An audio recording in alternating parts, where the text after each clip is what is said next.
जो भी कुछ देगा हमें सहज स्वीकार है, जो भी जिम्मेदारी दी जाती है हम स्वीकार करते हैं। एक बड़ा संकेत यहां पर दिया गया है। अमित शाह से मिलने पहुंचे हैं प्रवेश वर्मा, क्या संकेत निकल कर आते हैं, इंतजार करना होगा दिल्ली के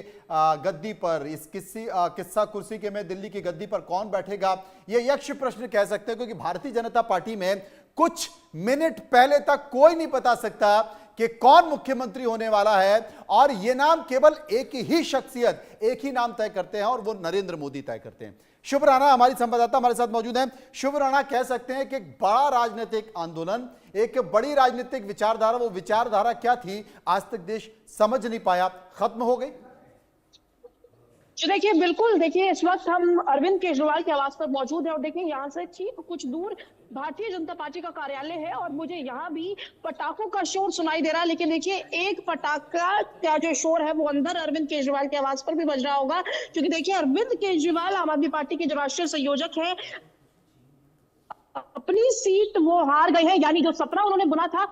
कि दिल्ली के सीएम अगले वो बनेंगे, साथ ही में मनीष सिसोदिया को बनाएंगे, दोनों के दोनों आम आदमी पार्टी के दिग्गज नेता हार गए हैं। और साथ ही में बात की जाए तो देखिए अरविंद केजरीवाल के आवास पर एक बेहद जरूरी बैठक चल रही है, जिसमें राघव चड्ढा आम आदमी पार्टी के जो सांसद है, संजय सिंह भी आम आदमी पार्टी के संजय सिंह भी अरविंद केजरीवाल के आवास पर मौजूद है, साथ ही में एनडी गुप्ता भी अंदर मौजूद है। ऐसे में देखना बेहद अहम होगा कि देखिए हालांकि आम आदमी पार्टी इस बार सत्ता में नहीं आ पाई, लेकिन नेता प्रतिपक्ष आम आदमी पार्टी की तरफ से कौन होगा, क्योंकि देखिए आतिशी अपनी कालका जी से सीट जीत गई है। लेकिन आप मानिए रचना, देखिए यहाँ से कुछ दूर भारतीय जनता पार्टी का ऑफिस है और यहीं तक भी अरविंद केजरीवाल की आवाज तक भी यहाँ पटाखों की आवाज आ रही है। तो देखिए अंदर जो है वो मायूसी छाई हुई है, क्योंकि आम आदमी पार्टी जिन्होंने दावा किया था कि इस बार 55 सीटें ले आएंगे, वो बेहद कम सीटें बोल रहे हैं।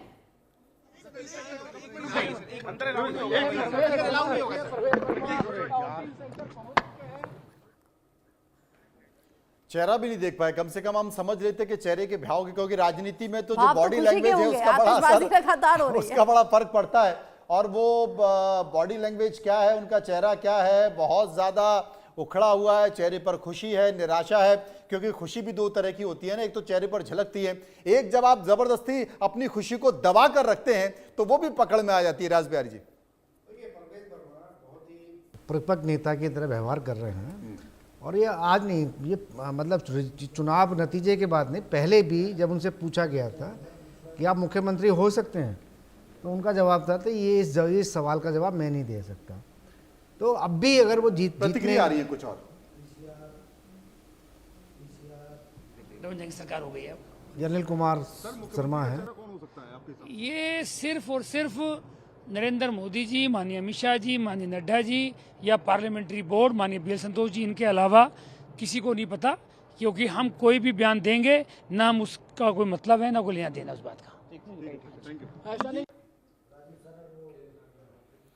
तो मतलब हर कोई ये कहता दिखाई दे रहा है, हालांकि पूरे देश को पता है कि मुख्यमंत्री कौन होगा, बीजेपी में, ये कांग्रेस में या दूसरी राजनीतिक अच्छा फोटो तो देखिए मनोज, फोटो तो देखिए, जो पीएम मोदी का फोटो है, मोदी है तो मुमकिन है, मतलब स्वैग वाले अंदाज में है, काला चश्मा लगा हुआ है पीएम मोदी के उस फोटो पर, जिसका बैनर पोस्टर लेकर यहाँ बीजेपी कार्यकर्ता जश्न मना रहे हैं। यानी स्वैग से स्वागत किया है दिल्ली वालों ने बीजेपी का। स्वागत और आसान नहीं है, आसान नहीं है। एक और बड़ी खबर लगातार मोदी है तो मुमकिन है, और बीजेपी जश्न के माहौल में जश्न मनाती हुई नजर आ रही है, लेकिन लगातार बड़े अपडेट्स भी निकलकर सामने आ रहे हैं जो आम आदमी पार्टी के झटके से जुड़े हुए भी हैं। लेकिन यहाँ शालीमार बाग से बीजेपी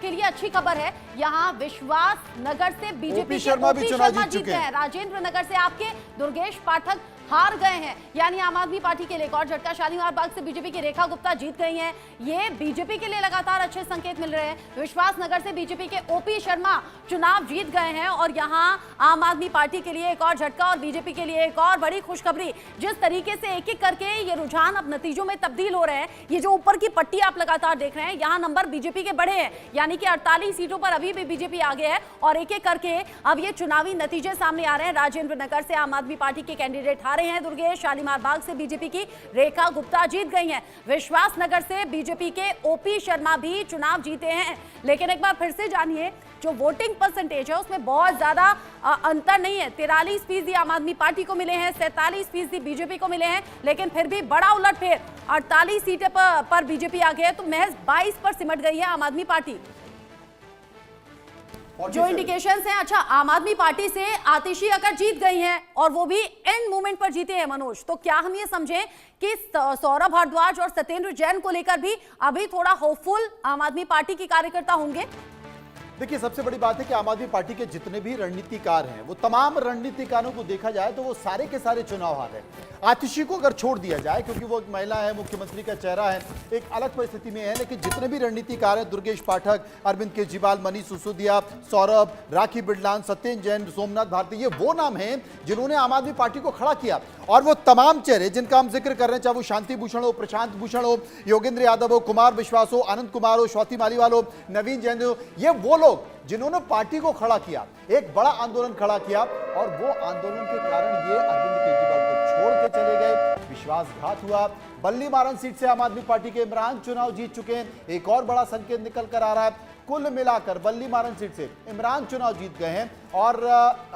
ये कहा जाता है कि इन्होंने अपने क्षेत्र में बड़ा काम किया। हालांकि बाद में आम आदमी पार्टी से ये नाराज भी दिखाई दिए, उदास भी दिखाई दिए, लगातार इनके बयान भी आते रहे, लेकिन फिर भी इनकी जीत हो गई। सतीश उपाध्याय भी चुनाव जीत चुके हैं, जिसका जिक्र अभी हम कर रहे थे। तो कुल मिलाकर भारतीय जनता पार्टी में जो मुख्यमंत्री के चेहरे हैं, कई ऐसे नेता हैं जो चुनाव निकल कर आ रहे हैं। पार्टी को यह तय करना मुश्किल हो जाएगा कि किसे बनाए या नहीं बनाए। ऐसी स्थिति में जो हमने पिछला रिकॉर्ड देखा बीजेपी का कई राज्यों का, उसमें देखा गया है कि किसी ऐसे चेहरे को मुख्यमंत्री बना दिया जाए जो बहुत ही तीसरी या चौथी पंक्ति का बैठा हो, पर्ची निकल जाएगी और मुख्यमंत्री बन जाएगा। आलोक जी,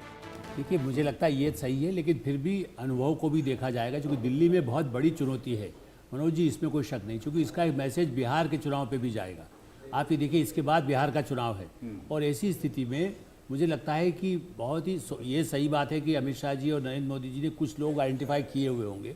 इनमें से